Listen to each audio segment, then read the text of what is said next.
How to change theme in Etsy. In this video, I'm going to show you how you can easily do it. First of all, open the application.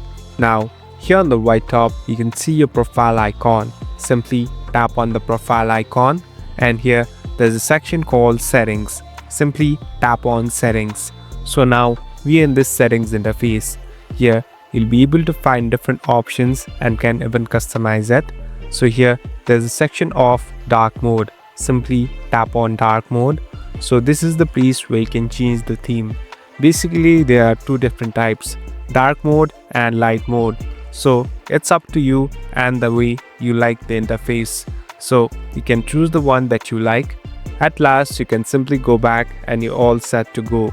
So the theme has been completely changed. Thank you for watching this video. I hope this video will help you.